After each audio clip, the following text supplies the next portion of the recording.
Folks, Black Star Network is here. Hold no punches! I'm real revolutionary right now. Support this man, Black media. He makes sure that our stories are told. Thank you for being the voice of Black America, Roland. Stay black. I love y'all. All momentum we have now, we have to keep this going. The video looks phenomenal. See, this difference between Black Star Network and Black-owned media and something like CNN. You can't be Black-owned media and be scared. It's time to be smart. Bring your eyeballs home. You dig?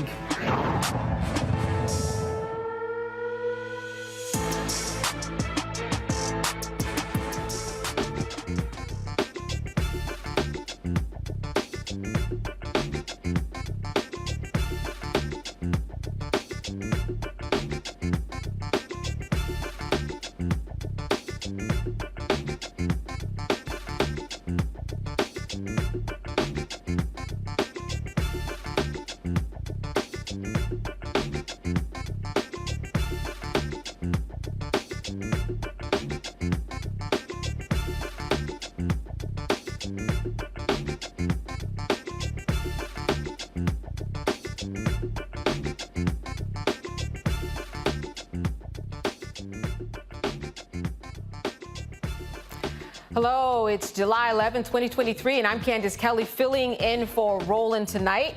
Here is what is happening coming up on Roland Martin Unfiltered, streaming live on the Black Star Network. A Louisiana judge drops charges of 2 of the officers involved in the death of Ronald Greene. His mother is here tonight to give us the latest. And yesterday, we told you an Oklahoma judge dismissed the Tulsa Race Riots Reparations case. Civil rights attorney and founder of Justice for Greenwood, Damario Solomon-Simmons, will tell us what's next for his clients, the last 3 survivors of the Tulsa Race Massacre. And Roland will be here to comprehensively analyze how the Texas A&M Board of Regents allowed DEI fears to sabotage the university's journalism program. And in our Marketplace segment, a personal trainer's invention helps prevent injuries while working out. It is time to bring the funk on Roland Martin Unfiltered, streaming live on the Black Star Network. Let's go. He's got it. Whatever the miss, he's on it. Whatever it is, he's got the scoop, the fact, the find. And when it breaks, he's right on time and it's rolling. Best believe he's knowing. Putting it down from sports to news to politics. With entertainment just for kicks, he's rolling. It's on go, y'all. It's Roland Martin, rolling with Roland now. He's funky, he's fresh, he's real, the best, you know he's Roland Martin now.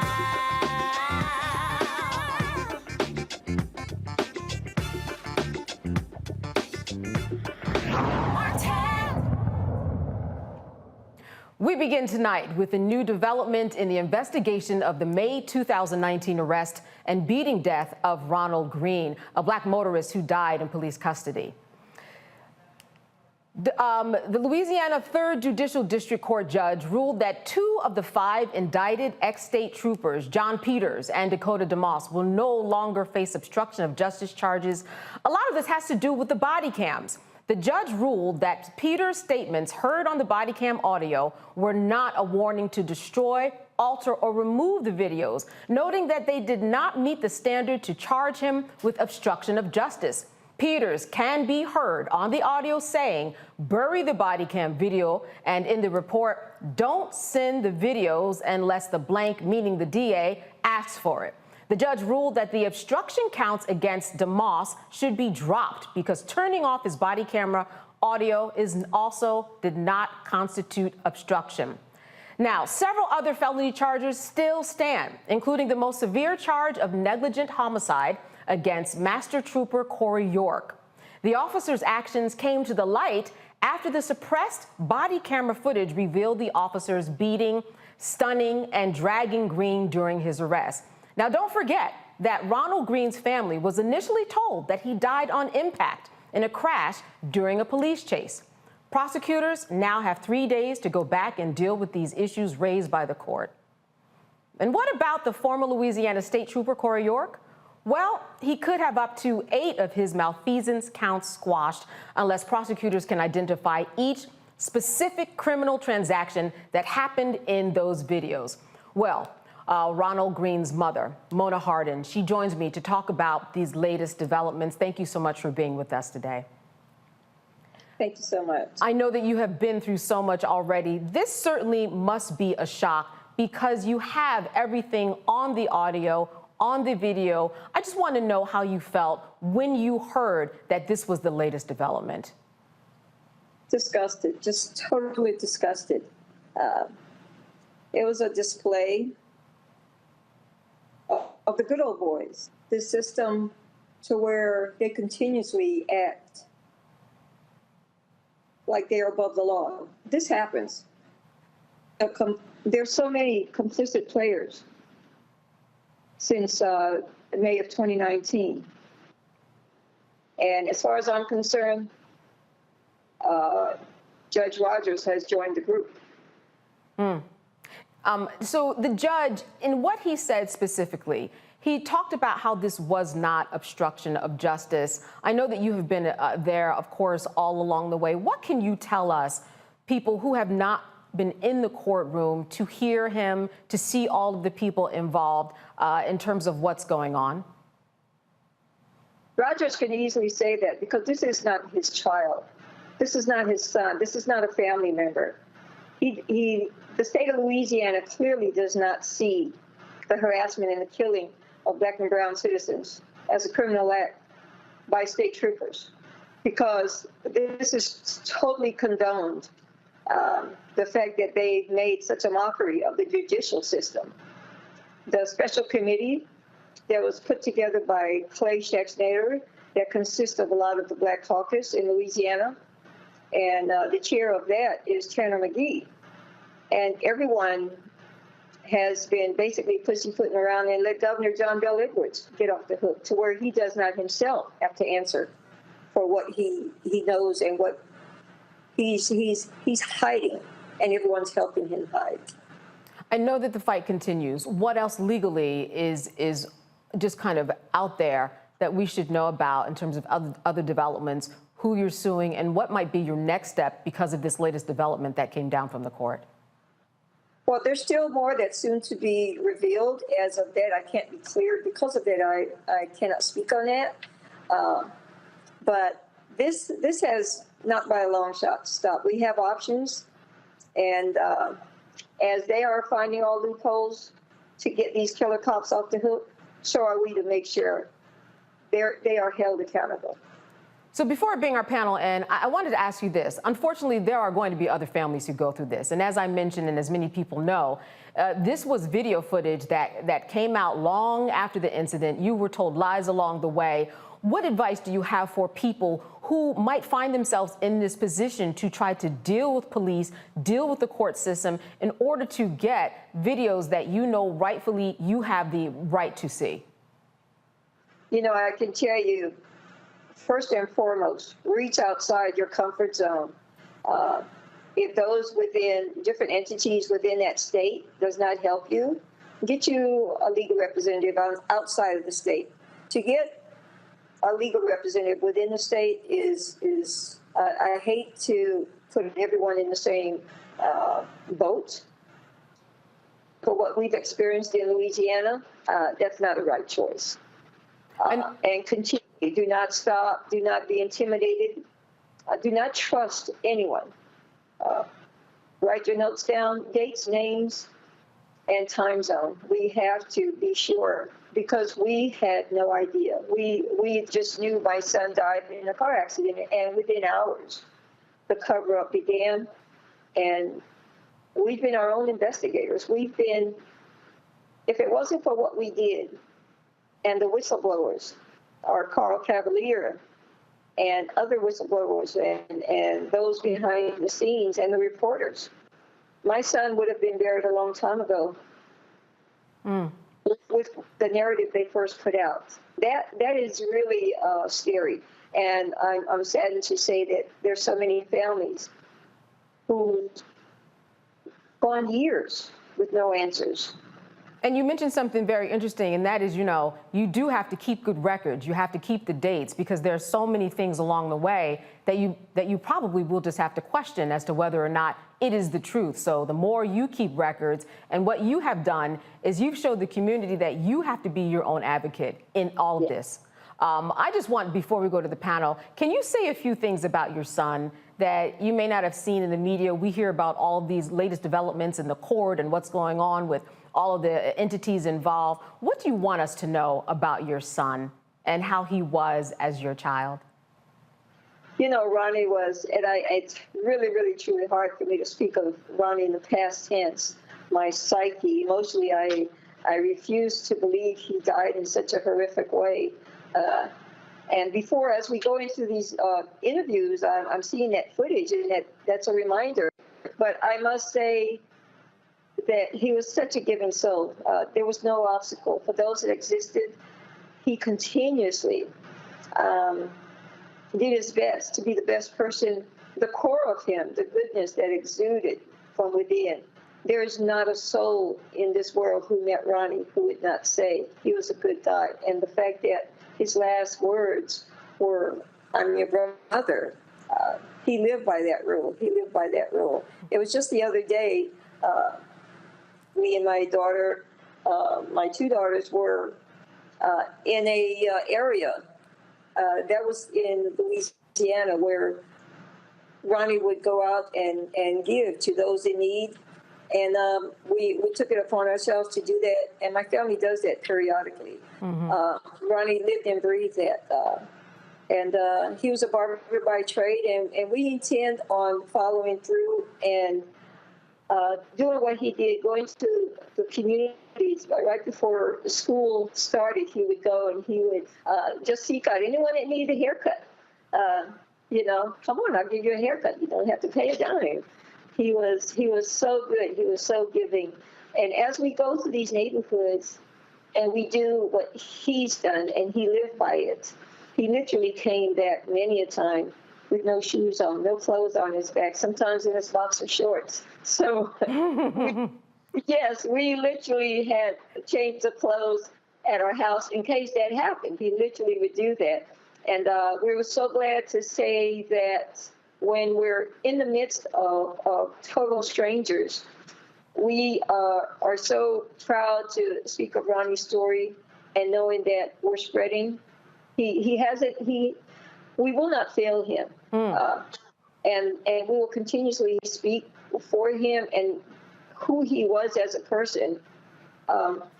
He'll never be gone just for that alone. He was a good, loving person.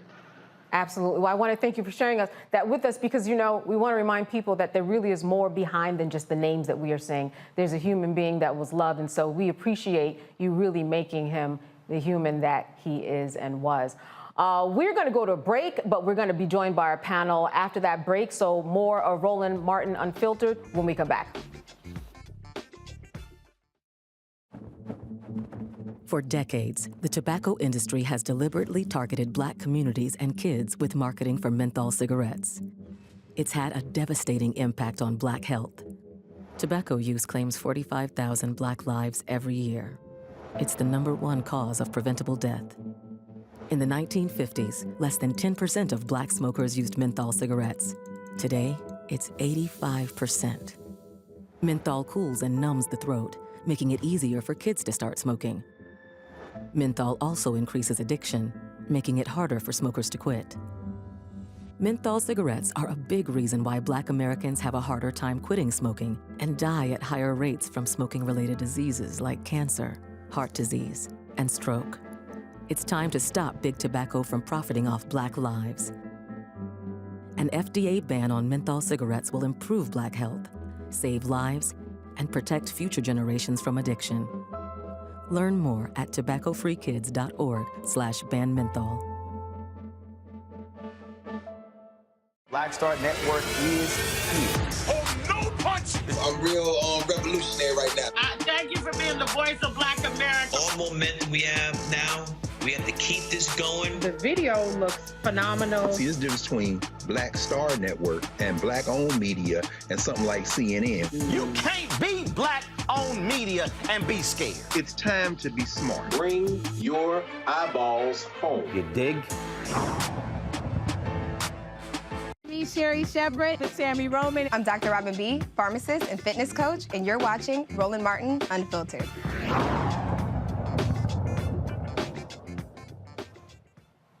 All right, I'm joined now by the panel.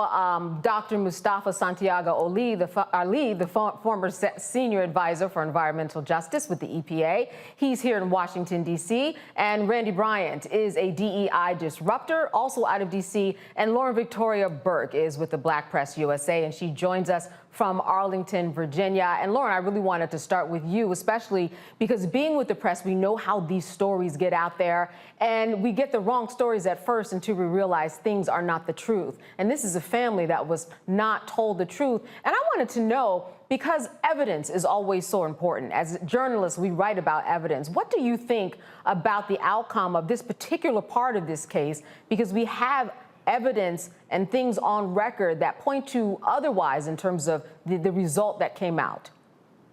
Well, yeah, we write about evidence as presented by law enforcement. Unfortunately, the habit of the media to really sort of just regurgitate what law enforcement tells us is still alive and well. Obviously, law enforcement is the arm of the government, and reporters tend to report what that arm says. And of course, what they said in the first iteration of this story is that Ronald Greene was killed in a car accident.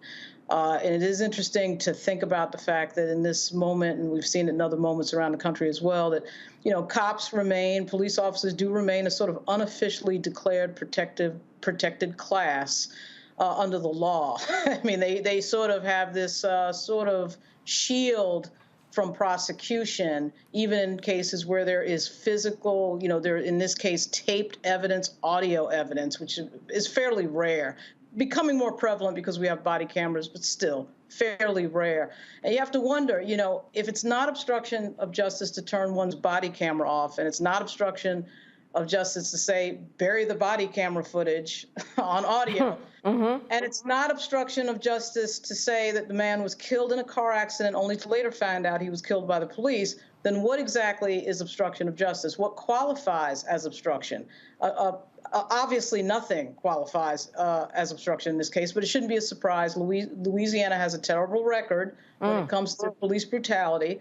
This country has a terrible record when it comes to African Americans and police brutality, but Louisiana is a special place when it comes to this type of thing. So it really isn't surprising from a historical standpoint. Dr. Ali, Ms. Hardin, she talked a little bit about just the work that she had to do and her family had to do in order to bring so many pieces of evidence to light. I just wanted your take about, the work that we actually have to do as a community and individuals within the community, Dr. Ali, to really make sure that justice is seen to the end.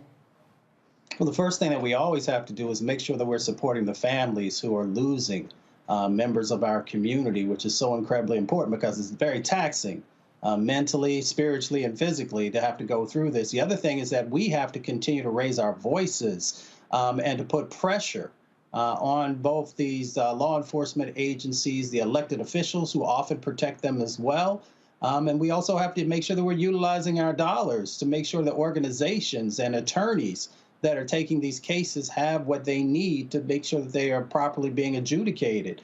And we often lose track of these types of cases when they are no longer on the headlines of the media. So that's why the Black Star Network is so important, because we continue to raise these injustices that continue to happen in our communities. Randy, we see these cases all the time. What is it to be said about what the police need to be doing in this process? Certainly, this is a question that we have all thought about. There is no exact answer, but what are your thoughts about, especially in Louisiana, how you think things should unfold when it comes to monitoring, managing, and policing the police? We would have to have some personal accountability. And the big problem is we talk all the time about that blue wall where the police are policing themselves. And of course, they're not finding themselves guilty whatsoever. And that extends past the police onto the court systems and the judges, where it seems as that police officers can get away with just about anything. I mean, they clearly try to obstruct justice. From the beginning, they have not been honest about what happened to Ronnie. And that is just absolutely, that should not be tolerated whatsoever.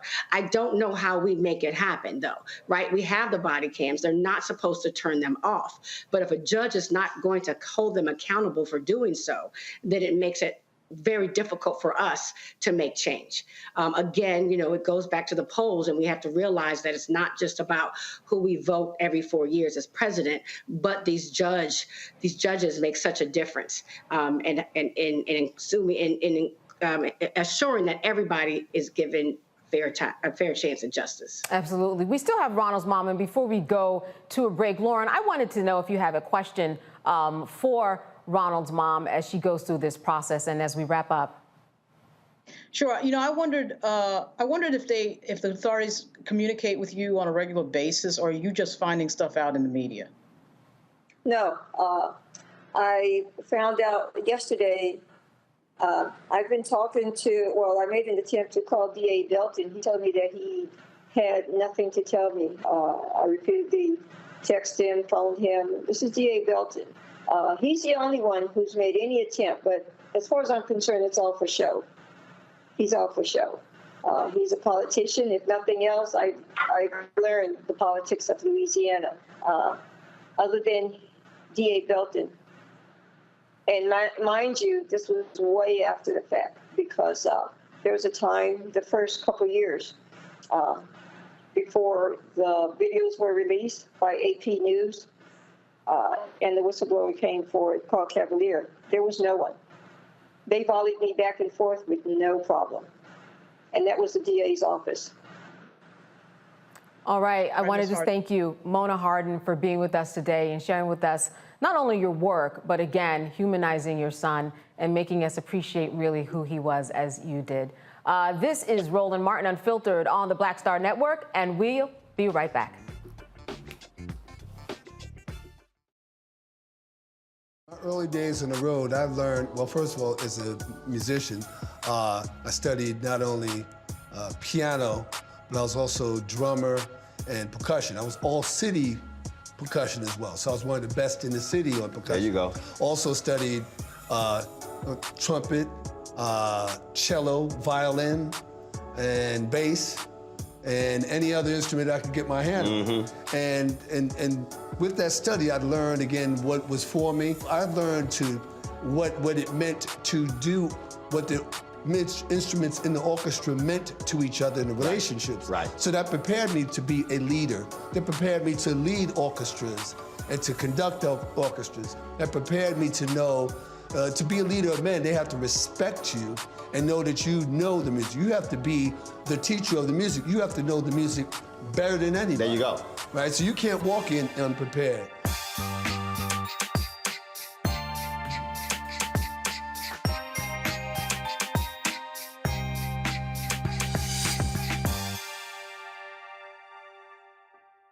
Hatred on the streets, a horrific scene, a white nationalist rally that descended into deadly violence. White people are losing their damn minds.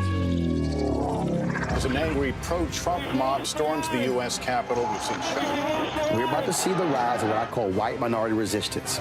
We have seen white folks in this country who simply cannot tolerate black folks voting. I think what we're seeing is the inevitable result of violent denial. This is part of American history. Every time that people of color have made progress, whether real or symbolic, there has been what Carol Anderson at Emory University calls white rage as a backlash. This is the rise of the Proud Boys and the Boogaloo Boys. America, there's going to be more of this. Here's all the Proud Boys, guys. This country is getting increasingly racist in its behaviors and its attitudes because of the fear of white people. The fear that they're taking our jobs, they're taking our resources, they're taking our women. This is white fear.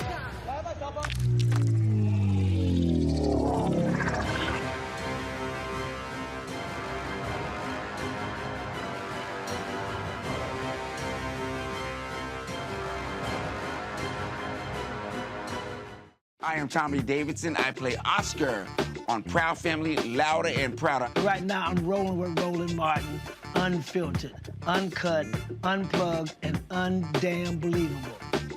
You hear me?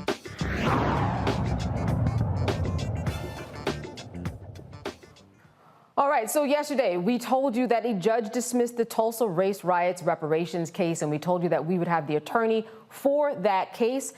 In fact, he is here, Damario Solomon-Simmons. He is not only attorney for the 3 survivors, but he is also the founder of Justice for Greenwood. We thank you so much for being with us today. I know that this has been years in the making to come to a result that obviously you don't want. The result, is not going to stop you. The fight is not over. But what I want to know is, in this case, when we look at the reasoning of the judge, all right, what would you say people should know about this? Because this was the same argument in terms of this being a nuisance that was used in the opioid case. And there have been billions of dollars given for the opioids case and how opioids on the community and the effect was, in fact, a nuisance. Well, good. It's good to see you and good to be with you tonight. Thank you so much for covering this important issue. And what people need to understand is what we were asking the court to do, as you stated, was not something that was novel or new or was not something extraordinary. We were asking the court to simply follow the law that has been in place since 1910 that simply says that there's a nuisance that is ongoing and continuing. There is harm still happening, that nuisance has to be abated, and there's no statute of limitations. So just because you burnt down buildings in 1921, you destroyed businesses in 1921. Those businesses were never rebuilt. Those buildings were never rebuilt. Therefore, the nuisance is continuing. I always tell people, think about that BP oil spill that happened about 10 or 12 years ago, and that oil was spilling out, and we all saw it on TV, that oil just rushing into the Gulf of Mexico. That was the nuisance. That was the start of the nuisance. Well, they plugged that oil spill. So they stopped the oil from spilling, but the oil was still polluting the water. It was still killing animals. It was still polluting the air. And as long as that occurs, as long as there's oil from that oil spill, the nuisance continues. That's the same thing we're saying about the massacre. This was a travesty, unjust, and should not have happened. And when we talk about the rippling effects, what you have said essentially is that the ramifications of what have taken place and the consequences are still kind of built in the system in terms of what the system in Tulsa, Oklahoma has been doing in order to make sure that blacks do not get to a point where they should be because of the riots. But legally speaking, how was that explained to the judge, and why did the judge say what he did in terms of the response to say, no, this is the way that we're going to go. We're going to end this case? Yeah, and our judge is a female, and it was Judge Caroline Wall, and we explained to her very quickly, very clearly, like I just stated to you right here when we talk about what a nuisance is, what is the standard. I want everyone to understand that's listening right now that we were just in court over the last 2.5 years to have the opportunity to move forward to a trial. We were at what's called the motion to dismiss stage of a case. This is, in Oklahoma, we have the very low burden to overcome and be able to survive a motion to dismiss. In other words, all we had to show is show that we are pleading facts. We're stating facts that any court should be able to look at and say, okay, they have a means to move forward with this case. We have not had the opportunity to prove any of our evidence. We have not had the opportunity to bring in any of the national and international experts that are on our team. We had not opportunity to have people go and say, I swear to tell the truth, the whole truth, and nothing but the truth, and be cross-examined on trial. None of that occurred. She kicked us out with prejudice, means that we cannot refile this case at this particular time or forever, actually. She kicked us out without even giving us an opportunity to move forward in this particular case. Now think about this.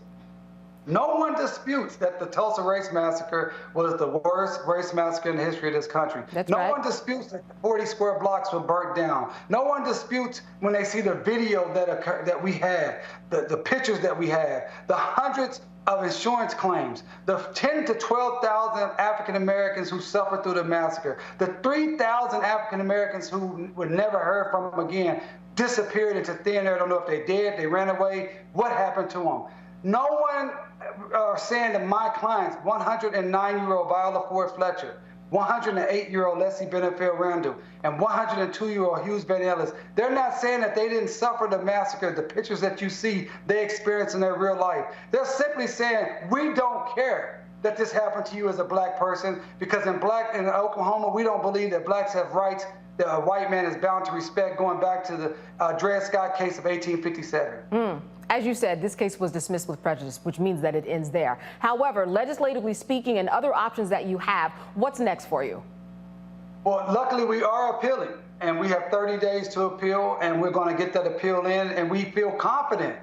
Maybe we shouldn't feel confident, but we feel confident that even our conservative-leaning Oklahoma Supreme Court will look at the plain language, the black letter law, and say, this was wrong, Judge. You should allow these individuals to move forward in court. And that's what we're planning on doing. And at Justice for Greenwood, our organization that everyone can support at justiceforgreenwood.org, that's justiceforgreenwood.org, we could connect with us and stand with us and fight with us, make a donation, sign up for our newsletter, because in addition to this particular litigation that we're talking about today, we have other cases that we're moving forward, and we also have been advocating for 2+ years with the Department of Justice to open a criminal investigation. There's never been a criminal investigation into the massacre in 102 years. The federal government has an obligation to do that. Our dear sister, Kristen Clark, who's the Assistant Attorney General for Civil Rights. We've had several meetings with her and her staff. We're pushing them and we're demanding them to open a civil rights investigation pursuant to the Emmett Till Act of 2007, reauthorized in 2016. That act gives them the authority, the ability to today open an investigation because this was a civil rights cold case. As you said, it is clear crimes indeed were committed. It's just whether or not anybody's going to acknowledge that, rightfully so. Dr. Mustafa Ali, I wanted to go to you to have you join in this conversation. Do you have a question for Damario? Damario, it's good to see you, brother. We miss you. Good to see you, man. I miss you, man. I know you've been busy. Dr. King said justice delayed is justice denied. Can you help us to have an understanding? So with our Japanese brothers and sisters who were placed in internment camps, they were able to get reparations. I believe it was $1.5 billion. How is it that a judge that still has living descendants of this massacre could not see the importance of letting this case go forward, even with the precedents that we have from these other former cases? I think that really speaks to what we're dealing with here in Tulsa, Oklahoma. Look, this has been Trump country for 25+ years. It's a very conservative place, and so we know we're in the belly of the beast down here. But we also understand what you just stated with living survivors, that the Tulsa case is so important, not just to Tulsa, not just to Oklahoma, for black people throughout this nation. Because the things that they had always said to go against our reparations, our just reparations claims, there's no one still living, we don't know who we should give it to, we don't really know what happened, we don't know who actually did it. None of that exists here in Tulsa. None of that exists here. We know who did it. We know when they did it. We have pictures of them doing it, video of them doing it, and we have living survivors. These 3 last living survivors. So this is an issue that as black people throughout this nation, we cannot allow this to stand, because this impacts our entire justice, racial justice claims throughout this country. Randy, I want to go to you with a question. Are you thinking that as we see that how they also tried to cover up January 6th. That just happened, and they're trying to say that there wasn't this uprising that occurred. And so do you think that if we were to publicize this more, if not only the people in Oklahoma were involved in talking about this, but they understood that the entire nation was looking at what they're doing right now, that the judge may feel some pressure, that the court system there would feel some pressure to act justly? Because right now, I'm wondering if they're feeling as if they're working within a bubble. Well, that's your words to say pressure. As an attorney of law, I would never pressure a judge. But let me just say here, we definitely want to keep the eyes of this nation on this case. During the centennial, and the years before the centennial, remember we had Lovecraft Country, we had the Watchmen, everybody wanted to come to Tulsa, everybody wanted to get their cred to show that they were about racial justice after George Floyd by coming to Tulsa. Well, 2 years later, many of those cameras have moved on. That's why I appreciate Roland Martin Unfiltered and our supporters here who continue to amplify these stories. But you're so right. We must continue to fight. We must continue to talk about this story. We must continue to support Justice for Greenwood, continue to share our information, share our posts, make donations to our cause, because this is a very costly fight. It's costly with time, it's costly with emotional, it's costly with your mental strength, your spiritual strength. Let me tell you, when I found out Friday night around 7:45 from a reporter sending me a text message asking me did I care to comment on our case being dismissed, I felt like I'd been punched in the stomach by a 500-pound sledgehammer. It just destroyed my night. And I sat in the car for 30 minutes trying to compose myself because I had to call my clients. I had to call my 100-plus year clients because I didn't want them to learn about it on the news because I knew a story was coming out. And I was so distraught, so dejected, so depressed to give them a call because I had no real answers for them. But I will tell you this. They said, you know what, this is wrong, but we are not going anywhere. We're going to continue to fight. We're going to continue to push. And we want everybody in the world to know that we, into our last dying breath, we will be fighting for truth, justice, and reparations for our families, for our community, and for Black people throughout this nation. That was what kept me going. And I hope everyone that's listening today can have that same fight as these 109, 108, and 102 people because they understand what real Jim Crowism. They understand what real being a sharecropper, what it means to have no rights that these Republicans and these right-wingers and these white supremacists are trying to take us back through. This is not a game. This is not a drill. This is not a joke. We have to get focused on making sure that we stand up for our rights, and it starts with the Tulsa Race Massacre. Wow, what we can learn from them still at that age is amazing. Listen, we have about 45 seconds left, but I want to get Lauren in this conversation. I just want you to give a question to Damario as we go to a break. Lauren. Damario, is there a reason why this is a state case and not a federal case? Was that already exhausted? And also, under the nuisance statute, do the relatives have standing at all? So do their relatives have standing, or is that just off the table? Thank you. So number one, yeah, the federal case had already been exhausted. It was already decided in 2004 and 2005. That was a case that Professor Johnny Cox and many others brought that case. I was a baby lawyer on that case, and that case went all the way to the Supreme Court, and the Supreme Court decided, quote unquote, not to hear the case. And so that issue has been exhausted, unfortunately, statute of limitations. We went the state route because the public nuisance does not have a statute of limitation. It's a law that's been in Oklahoma since 1910. We should have been able to be successful. As far as descendants, we believe that anyone that lived in the Tulsa area should have standing. I don't want to get too technical, we don't have time, but the descendants were a part of the case, but they were stripped out back in August of 2022. Last thing I would say, remember this judge said in May of 2022 that we could move forward. And she reversed herself a year later, kicked us out with prejudice, but as I tell all people yesterday during our press conference, it ain't over. It's not over. It's not over. Damario Solomon-Simmons, we thank you so much for being with us and breaking all that information down. I know that the fight continues, and as it continues, we will continue to have you on. We'll be back after a break on Roland Martin Unfiltered. Stay with us.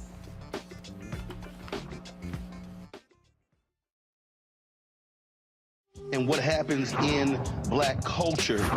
We're about covering these things that matter to us, speaking to our issues and concerns. This is a genuine people-powered movement. There's a lot of stuff that we're not getting. You get it, and you spread the word. We wish to plead our own cause. Too long have others spoken for us. We cannot tell our own story if we can't pay for it. This is about covering us. Invest in Black-owned media. Your dollars matter. We don't have to keep asking them to cover our stuff. So please support us in what we do, folks. We want to hit 2,000 people, $50 this month, raise $100,000. We're behind $100,000, so we want to hit that. Y'all money makes this possible. Checks and money orders go to P.O. Box 57196, Washington, D.C. 20037-0196. The Cash App is $RM Unfiltered. PayPal is R Martin Unfiltered. Venmo is RM Unfiltered. Zelle is Roland at RolandSMartin.com.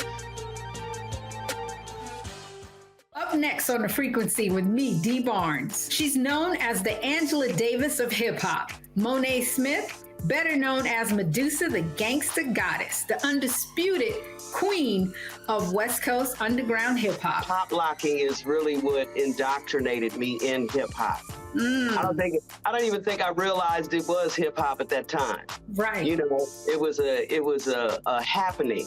It was a moment of release. We're going to be getting into her career, knowing her whole story, and breaking down all the elements of hip-hop. This week on The Frequency, only on the Black Star Network. Farquhar, executive producer of Proud Family. Bruce Smith, creator and executive producer of The Proud Family, Louder and Prouder. And you're watching Roland Martin Unfiltered.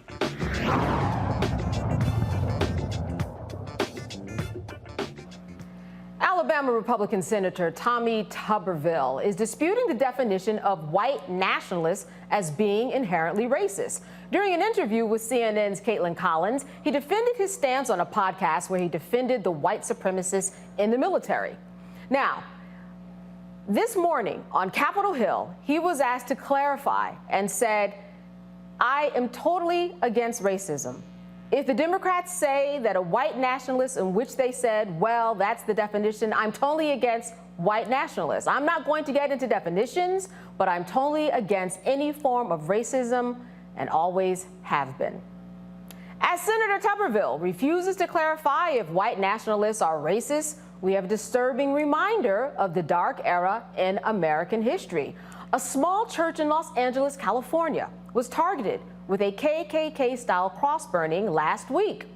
The predominantly African-American Sylmar Christian Fellowship Church reported that crosses were burning outside the church. Now, these crosses were already outside of the church, and investigators believe that some used an accelerant to burn them.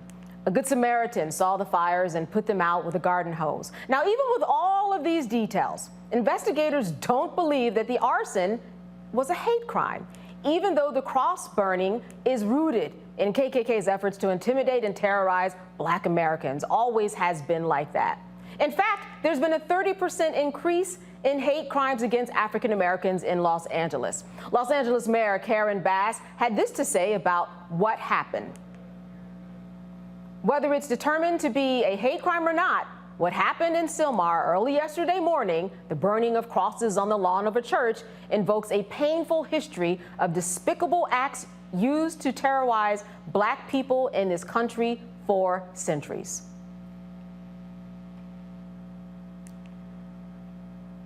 At this point, I want to talk to the panel about this cross burning, about Tuberville, and just the whole idea that this could not be considered a hate crime. I want to start with you, Dr. Ali. Of all things in the world that couldn't be considered a hate crime, it is a shame that people cannot see that the burning of crosses on the front of a church would not qualify. Yeah, I think everyone is quite clear that the burning of crosses is a racist act. And we also know the history that's there. So for those who would deny that, just means that they are not being truthful in their response. They are not being truthful about the historical hurt that is tied to that. And they are also not being truthful about the work that still needs to happen. So for a law enforcement agency or anybody else to come out and say that this is not a hate crime without there being the due diligence of an investigation is quite curious. And, you know, Randy, we think about what Tuberville said and how white nationalists are not inherently racist. It just seems that people all around, whether it's in the school systems, whether it's in libraries, whether it's on the Senate floor, that people don't understand that we are at a state where we need to understand that when white people say that they mean something, that's exactly what they mean. I believe he does understand it. I believe most people understand it. You know, they practice cognitive dissonance because they want to act as if they don't, but they do. Our country has been dedicated to ignoring the way Black people have been treated. We really they've tried everything to leave so much out of history books, you know, even from the last story when we were talking about Tulsa. I mean, they don't even talk about the history of the massacre. In the history in Tulsa, Oklahoma, it's covered up, much less the entire country. When we talk about a cross being burned, of course, I mean, it's very obvious that that has to do with racism. The history spells it out, but it's easy for them to say, oh, it can't be.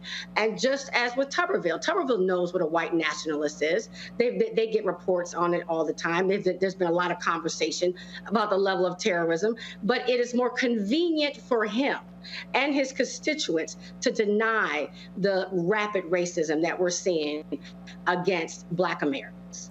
What do you think is the political strategy, Lauren, of Tuberville at this time to say something like that? He got caught out there. He had to backtrack a little bit because he was questioned about it because it just didn't make sense. But just strategically, as a politician, what do you think was going on in his head? Well, what's going on in his head is what's been going on in this country for 4 centuries, which is that there's the intentional denial of what African Americans have gone through in the United States. The irony here couldn't be more deep. Tommy Tuberville's entire life and all of his wealth was built on the talent of Black people on the athletic field. And unfortunately, he has now risen to be one of the stupidest members of the United States Senate, rivaled only by a few other people, but he is a shining star in stupidity.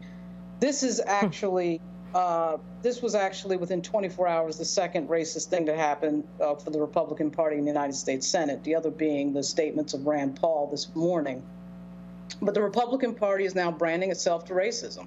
They're actually branding themselves to racism in a more clear-throated way than we heard from George Wallace. I mean, at least he was trying to talk in code and say things like, you know, deep down, you know we're right and all this other nonsense. But the blatantness of it and the desperation of it is pretty stark right now. It shouldn't be that surprising. We're seeing the dying of the old Republican Party, the Reagan Republican Party, into something else, which is really the Trump Republican Party. Tuberville is an idiot, and now we have a Republican Party who is openly and outwardly against law enforcement, wanting to defund the FBI, and openly and outwardly tripping up our military, which Tommy Tuberville is single-handedly doing. We live in an age of deliberate misinfo and disinfo, deliberate lying about what has happened in history, particularly with regard to African Americans, because people cannot handle what the truth is. They haven't been able to handle it specifically right after Barack Obama's election, which turned all these people into liars, because they couldn't deal with the fact that we had an extremely talented, extremely smart Black president who was there for 8 years. And it's something that they are reeling from. They're still reeling from it, and lying has been their answer so far. Lauren, I want to stick with you for a moment. Do you think that, and I was talking to about this with someone earlier today, that so many cross burnings, so many senators, as you said, and politicians saying just stupid things that we're kind of desensitized so that we don't react in the same way anymore, so that a cross burning somehow is not considered a hate crime, that a white nationalist somehow is not considered inherently racist? Could there be just people getting used to it and it's like the boy who cried wolf? I don't know that we're desensitized. I watch a white senator from Connecticut, Chris Murphy, light up his colleague, Senator Tuberville. I'm sure if I look at my Twitter account, I'll find other senators who have done the same thing. I do wish that the Democratic Party was more organized in their effort to respond to these things and more quick. They should be on rapid response on these things, particularly Tuberville. This guy got confused last night on CNN about whether or not what a white supremacist was. And he was talking to a former Fox News anchor who one would think would not have come down as hard as she did, but she did. And, you know, the idea that a U.S. senator can't articulate what white supremacy is should be shocking to everybody. But we're seeing some response today. We are seeing some reaction. I do wish it was quicker. I don't think it's desensitized yet, but I think the Democratic Party is terrible generally at communication strategy. We know that, but these are the moments where they shouldn't be that terrible. I mean, we should be getting some communications from the White House as well. Why they're silent in this moment, I have absolutely no idea. But that's the Democratic Party. They're terrible at comms. And until we get to a next era, a younger era, quite frankly, of politicians that know how to do some rapid response, we're going to see this. Dr. Ali, I have the same question for you. A little desensitization there? No, I agree with Lauren. I think that there is the need for us to continue to educate folks, to continue to put a spotlight on these issues, and to really continue to highlight how we're stronger when we're together, for all of those who want to stand against racism, who want to stand against bigotry and discrimination. So we can become desensitized when we don't have the counter narrative, as Lauren and others have shared. You know, Randy, it's interesting here because this is somebody who said something and then they had to kind of, you know, backtrack and kind of go back to what they said, make a correction. What is it that you think these politicians don't get when they say things like this in terms of trying, you know, understanding what's going on in the world in regards to race and race relations? I think that many of them are trying to appeal to their constituents, those who are white nationalists. I believe he purposefully kept sidestepping the question because he did not want to upset them. I don't think it's that they don't get what's happening with race relations and racism in this country. I believe that they don't want to deal with it. And to be quite candid, many don't care about it. It's not their pain center. They're not suffering.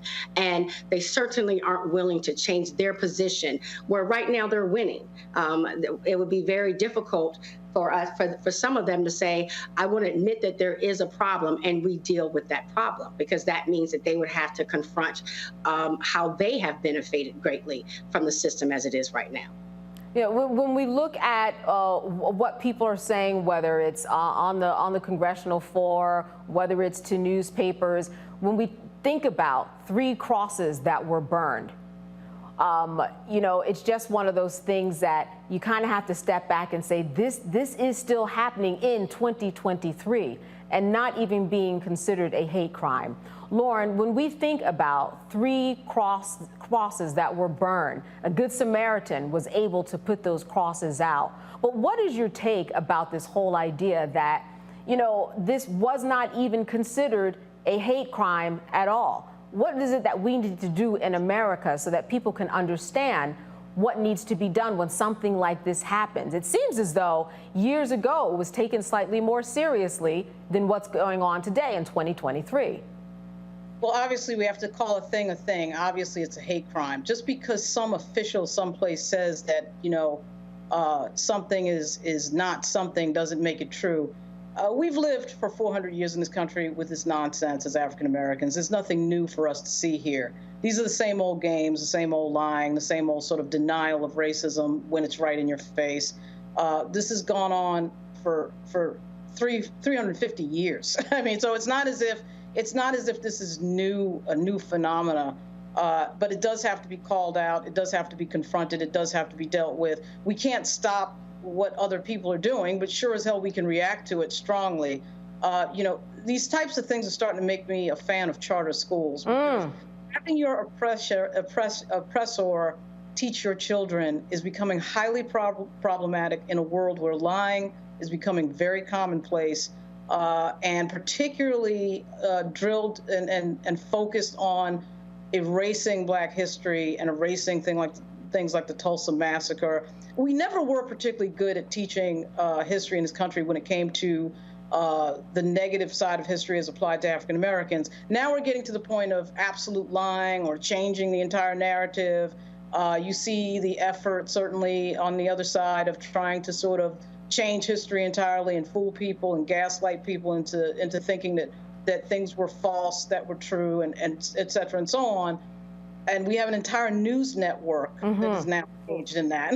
And so at some point, we do have to get real about how our children are taught as coming up, because we cannot trust that they were going to be taught accurate history in the situation that we're in now, particularly around the DEI debate and obviously the so-called CRT debate, which of course is a phony debate, but there it is. And you know what? You bring up a good point, because we know what Democrats and Republicans are both doing, and car companies do it, as well as big celebrities when they star in movies where they're catering to young people. You get them young, because then once you get them young, you can groom them into anything that you want them to be, and that's what's happening in the school systems. They're getting to them young, or trying to, so that they can indoctrinate them, so that they grow up to be the people and puppets that they want them to be. Well, listen, we're going to be back after this break. Roland Martin Unfiltered will be right back.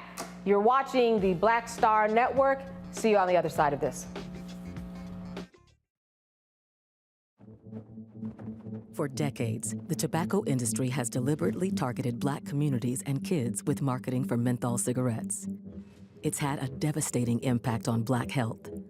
Tobacco use claims 45,000 Black lives every year. It's the #1 cause of preventable death. In the 1950s, less than 10% of Black smokers used menthol cigarettes. Today, it's 85%. Ban menthol cigarettes. Save lives. On the next Get Wealthy with me, Deborah Owens, America's Wealth Coach, the wealth gap has literally not changed in over 50 years, according to the Federal Reserve. On the next Get Wealthy, I'm excited to chat with Jim Castleberry, CEO of Known Holdings. They have created a platform, an ecosystem to bring resources to Blacks and people of color so they can scale their business. Even though we've had several examples of African Americans and other people of color being able to be successful, we still aren't seeing the mass level of us being lifted up. That's right here on Get Wealthy, only on Black Star Network. Hi, I'm Jo Marie Payton, voice of Sugar Mama on Disney's Louder and Prouder Disney Plus, and I'm with Roland Martin on Unfiltered.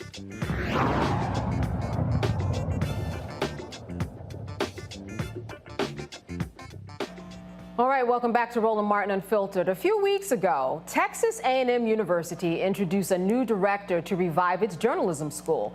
Kathleen McElroy was ready to train the next generation of journalists, but that isn't going to happen. According to this Texas Tribune article, the Texas A&M University System Board of Regents was concerned about McElroy's past work on race and diversity in newsrooms, of course. Well, listen, Roland joins us from Rhode Island to take a break and give us a breakdown of everything that's going on. All right, Candace, thanks a lot. So I was on the golf course, the Jeffrey Osborne Golf Classic today. Of course, raising money for various charities here, when I got a text message with this Texas Tribune article detailing what has happened at Texas A&M with Kathleen McElroy.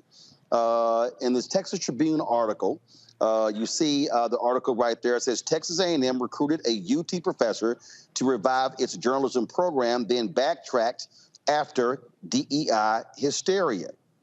Now, understand what's going on here. So Kathleen McElroy is a Texas A&M graduate. Her father, George McElroy, was one of the pioneers in the black press in Houston, a distinguished journalist. She goes on to work for the New York Times, a very successful career, and later becomes head of the journalism program at the University of Texas. Now, of course, that's a rival school with us. But they have the preeminent journalism program in the state. So what Texas A&M does, what happened was several years ago, they got rid of the journalism program because most of the students who were in the journalism program didn't want to be in journalism. So what they did was they got rid of the program. So then the current president decided to, with Chancellor John Sharp, decided to bring the journalism program back. And so they made it into, this different department. And so what then happens is they wanted to recruit someone to lead it. So what do? You go out and you want to get a top star. That's exactly what they did. So President Catherine Banks, Chancellor Sharp, they go out, they recruit Kathleen McElroy. They sign her to a 5-year contract, significant contract. So then all of a sudden, of course, all contracts must then be approved by the Board of Regents. And that's where the problem comes in. All of a sudden, because right now in Texas, you got all this DEI hysteria with white conservative Republicans in the state, where Texas Governor Greg Abbott have now gotten rid of all these DEI programs. So then people start raising a stink about the stories that she covered and worked on, focusing on race and diversity. So then they started raising these various issues. So all of a sudden, what then happens is now folks began to say, well, what's going on here? And so what do they then do? They then essentially, now she already agreed to the job, signed the deal, agreed to the contract, put in resignation at the University of Texas, and all of a sudden they start going back on their word, Texas A&M. They then all of a sudden now again come back and offer her a new contract. This is exactly what the Texas Tribune article here says that they did. They came back and offered her not the 5-year deal. They came back and offered her a 1-year deal. She'll be an at-will employee who can be fired at any time. She also wasn't offered tenure. Okay, that's stupid. Okay, you don't recruit someone of this stature and then you renege on the deal. And so what the hell were the Texas A&M Board of Regents thinking?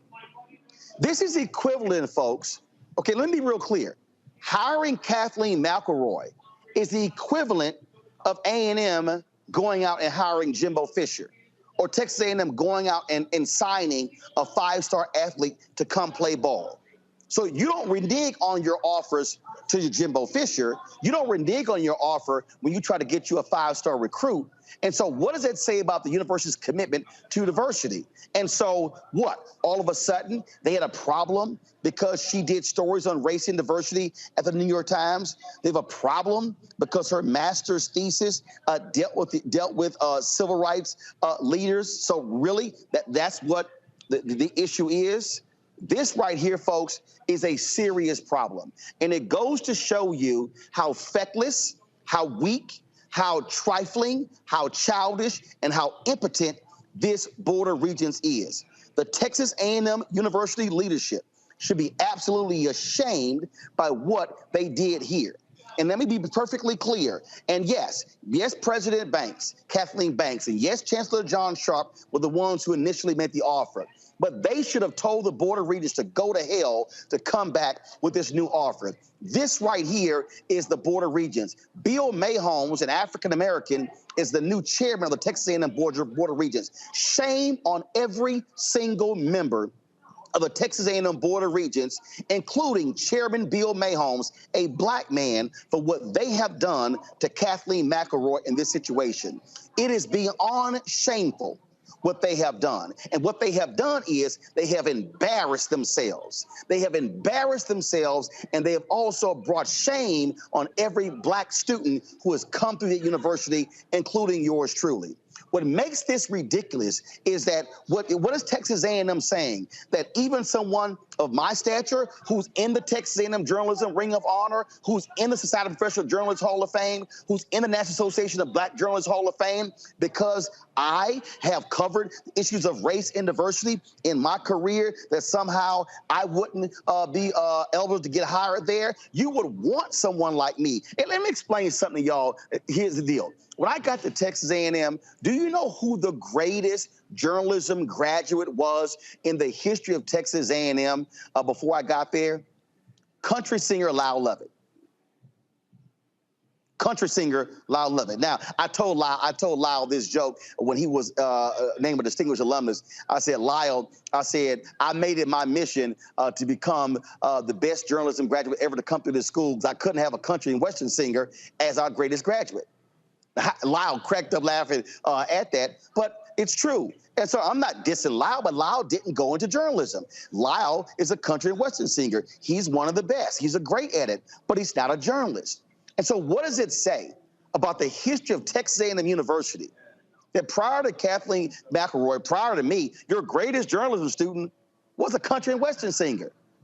And so this is what you now do to a former graduate? This is what you do to somebody with a stellar resume? And so let me just put this very clearly. And I want any black student who is an athlete, and if you are a parent of a top black athlete and you are considering Texas A&M, remove them from your list. I have never ever said this. I've never ever said this about something that's happened before. This is a university that has asked me to help recruit students, has asked me to help recruit athletes. When that white racist, white supremacist Richard Spencer came down there, I was invited back to speak at a rally there as well. They've called on me for any number of things. But if you think I am going to sit idly by and watch how this Board of Regents has treated Kathleen McElroy, you are sadly mistaken.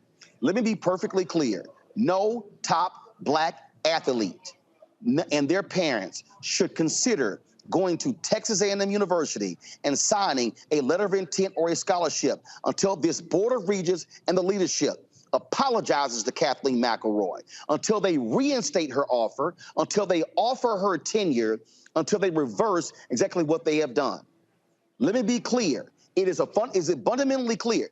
It's abundantly clear that the Board of Regents and the president and the chancellor, they don't mind DEI on Saturday afternoons. They don't mind seeing black athletes throwing the ball, catching the ball, running the ball. They don't mind seeing these black basketball players during March Madness. They don't mind seeing these black volleyball players and these black track athletes. But all of a sudden, if you are a black faculty member, then we've got a problem. No top athlete should consider attending Texas A&M University until this Board of Regents fixes this mess that they have created. And let me be also clear, to Texas A&M, I will never represent the university publicly again because what you have done.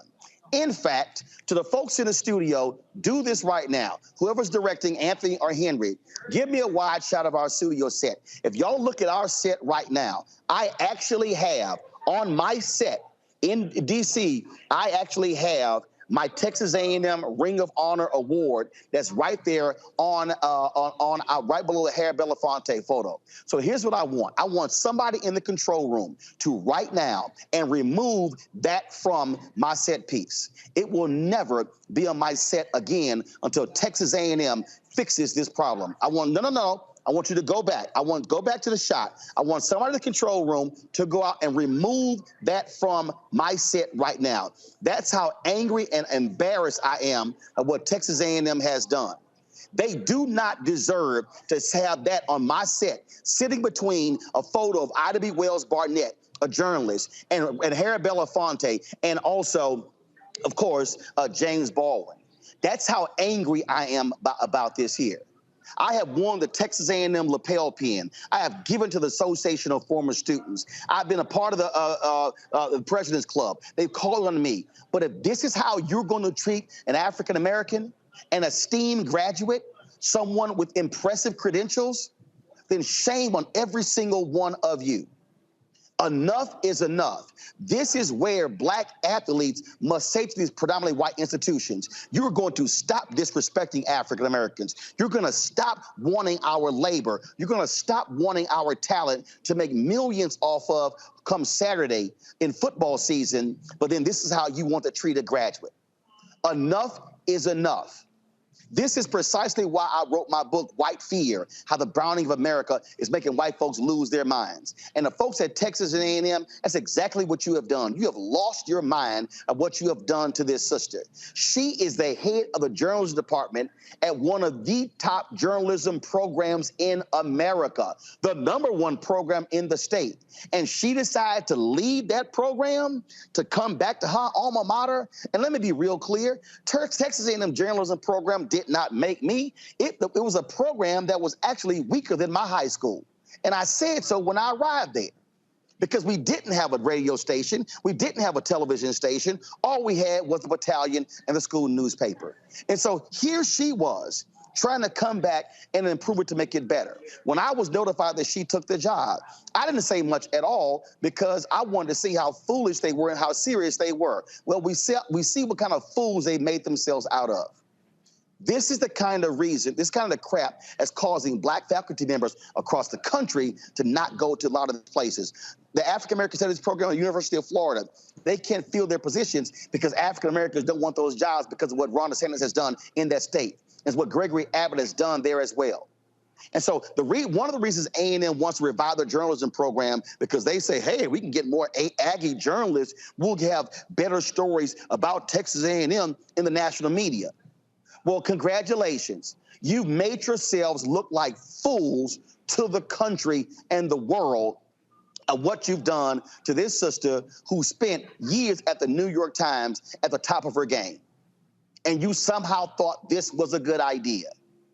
Again, this is the same idiotic Board of Regents who gave Jimbo Fisher a raise of $1.5 million and extended his contract when he's actually hasn't won as many games as the previous head coach, Kevin Sumlin. Yes, these are the people who make the decision. These are the people who screwed up. These are the people who has made my alma mater look like a second-rate institution by rescinding this offer. This, folks, makes no sense whatsoever. Again, if you are a star athlete in any sport and you are African American, do not put Texas A&M on your list until they fix this. Reinstate the offer to Kathleen McElroy. Give her tenure. Apologize to her. Now, she probably is going to turn you down, just like Nicole Hannah-Jones turned down the University of North Carolina when they screwed her over and decided to go to Howard University. But they should do right by Kathleen McElroy because they have disrespected her and they have embarrassed her by what they have done. And I, as a Texas A&M graduate, as a Black journalist, a person who is the founding member of the National Association of Black Journalists chapter at Texas A&M University, will not sit here and be silent by what they have done. I will never wear my Texas A&M pin on the air. I will not shout this university out, and you will not see me wearing the gear on this show because you don't deserve it, because you are showing how you treat Black former students. You are showing how you treat Black Texans. You are showing how you treat Black faculty. And Texas A&M, to President Banks, to Chancellor Sharp, to the Board of Regents, you will never be a top-tier university if this is how you think you're going to treat African Americans and other minorities. It is not going to happen. You will not be held in the same esteem as other top universities. I'm also calling on Secretary Cardona of the Department of Education, as well as the Department of Justice, to launch a civil rights investigation into Texas A&M University. This is a discriminatory action taken by the Board of Regents against Kathleen McElroy. They had recruited her, she had agreed to a contract, and now you want to change the terms because she wrote about race and diversity when she was a reporter, the stories that she was assigned by her editors? This is what you want to do? Texas A&M receives a ton of federal funding for research and development. It's one of the top research institutions in the country. That means that the federal government has a right to investigate them, and this is exactly what the Department of Education should do. The Department of Justice should do as well. If A&M is going to receive federal funds, which is taxpayer funds, then they cannot act in a discriminatory manner. And what they have done by rescinding this offer to Kathleen McElroy is to act in an egregious manner. And frankly, I hope Kathleen sues the university, because this makes no sense whatsoever. And so they may say, well, we don't care what Roland Martin has to say. Oh, sure, he's a 1991 graduate. Sure, his sister's a 1992 graduate. Sure, his brother's a 1990 graduate. Sure, his wife's sister is a graduate of A&M. Sure, his sister's husband is a graduate of Texas A&M. But I can tell you what's not going to happen. You will never get my money. I can tell you what's not going to happen. You're not going to see me representing this university in any capacity whatsoever, because if this is how you will treat a Kathleen McElroy, we know exactly how you will treat a Roland Martin and the other Black graduates who come through this institution. Texas A&M is our school too. I'm a native Texan. My parents are native Texans. My grandparents moved to Texas from Louisiana in the 30s. All of my family is residing in that state. And this university gets taxpayer money, and they are thumbing their noses at African-American taxpayers. I hope the Black caucus in Texas says something about this. And trust me, A&M, I will be on that campus. To the Board of Regents, you will see me at a meeting, because this is not the last time you will see me speaking on this. If you think I'm ticked off, wait till you see what happens next.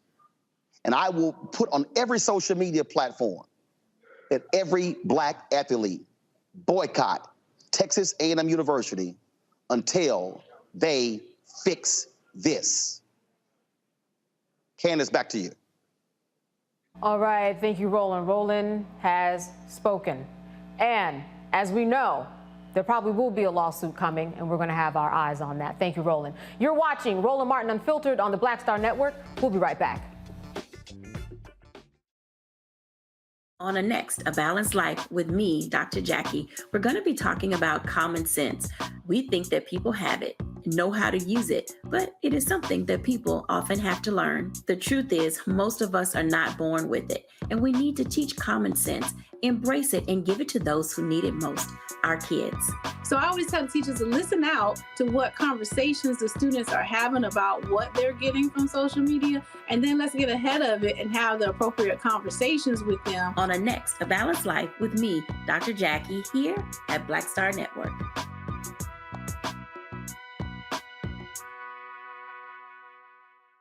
Next on the Black Table with me, Greg Carr. Succession. We're hearing that word pop up a lot these days as our country continues to fracture and divide. But did you know that that idea, essentially a breaking up of the USA, has been part of the public debate since long before and long after the Civil War, right up to today? On our next show, you'll meet Richard Crichton, the author of this book, who says breaking up this great experiment called America might not be such a bad thing. That's on the next Black Table, right here on the Black Star Network. Hi, my name is Freddie Ricks. I'm from Houston, Texas. My name is Sharon Williams. I'm from Dallas, Texas. Right now, I'm rolling with Roland Martin, unfiltered, uncut, unplugged, and undamn believable. You hear me?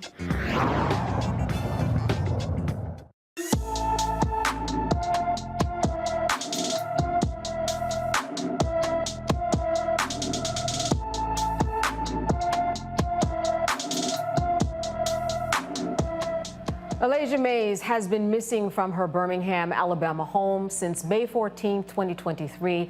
The 13-year-old is 5 foot 6 inches tall, weighs 164 pounds, with black hair and brown eyes. When Alaysia was last seen, her hair was dyed burgundy and blonde. Anyone with information about Alaysia Mays should call the Calhoun County, Alabama Sheriff's Office at 256-236-6600. All right. A group of black staffers file a racial discrimination lawsuit against the University of Houston downtown. The lawsuit, filed by an unnamed openly gay black employee, alleges the university failed to address his claims of bias against Charles Jingler, the former dean of the Maryland Davies College of Business. The employee says he encountered racial discrimination and homophobia as soon as he began working there in September of 2021. Attorneys representing the unnamed employee says that the university has perpetuated and emboldened the dean's discriminatory behavior by failing to correct him. And this potentially violates Texas labor law and the U.S. Civil Rights Act. Although the lawsuit does not name Jingler as the defendant, it alleges that the plaintiff was falsely implicated by Jingler for campus crime, and that he also heard him suggest to another employee that he wear a monkey suit.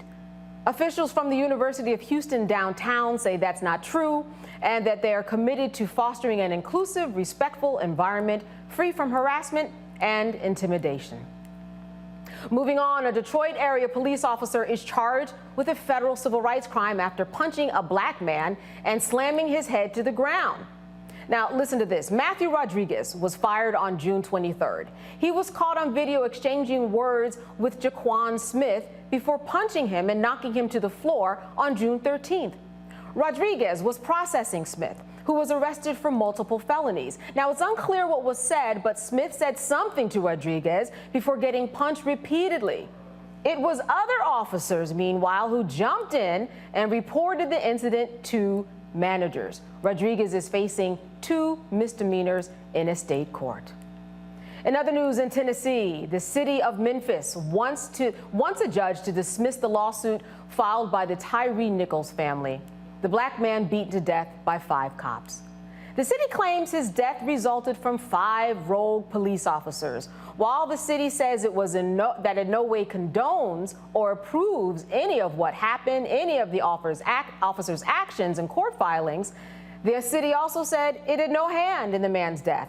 In April, Nichols' family sued the city of Memphis, its police department, and nearly a dozen city employees for $550 million.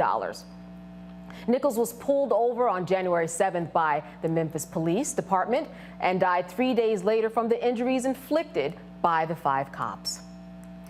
All right, some Donald Trump news. Donald Trump's attorneys want to delay his federal trial, of course they do, on charges related to handling classified documents.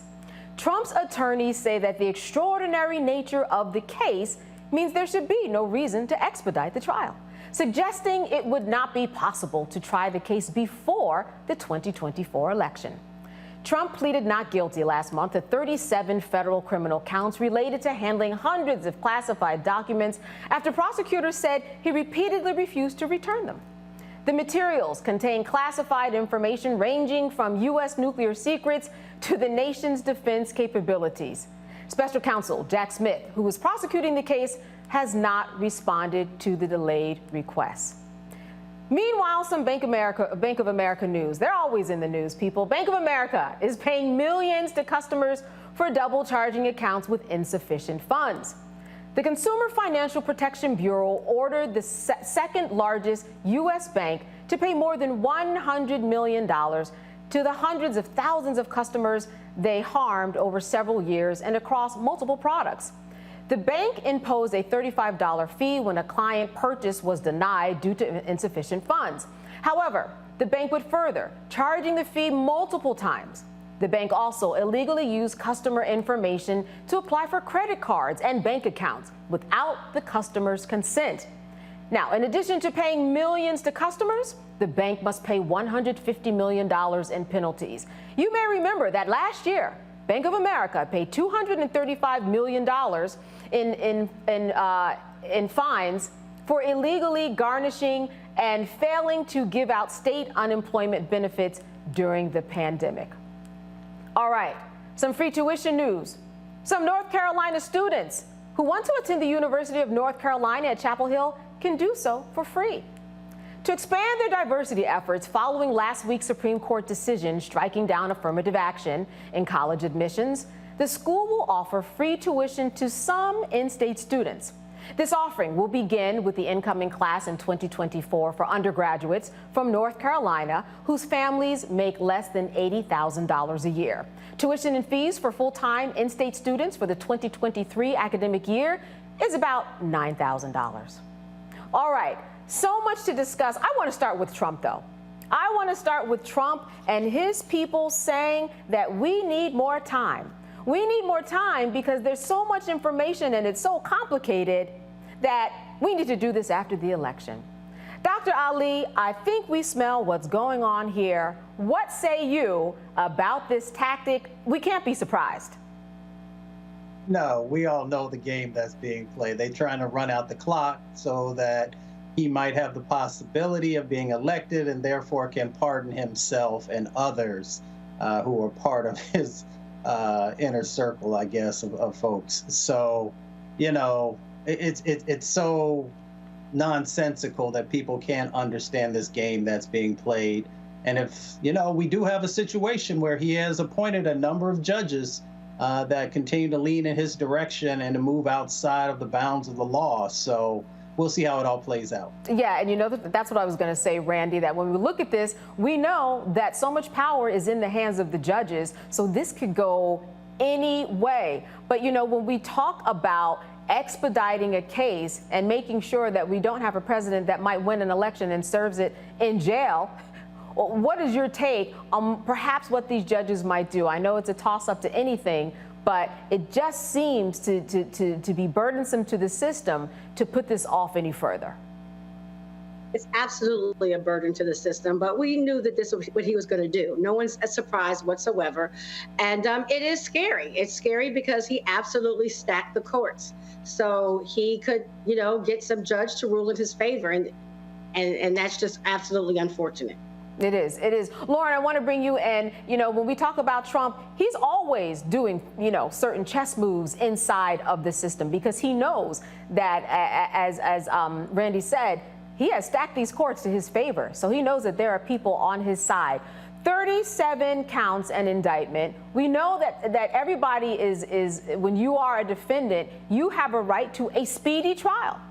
This is what the Constitution says. This seems to fly in the face of reason that this would even be a question. We're looking for a speedy trial for the defendant. What say you? Yeah, I'm surprised actually they're doing this. I mean, they do have a year and a half before the election, so it's not as if the trial couldn't be adjudicated. He does have a judge that is seen as being somebody who's likely to be favorable for him, Judge Cannon, on this particular case in Florida.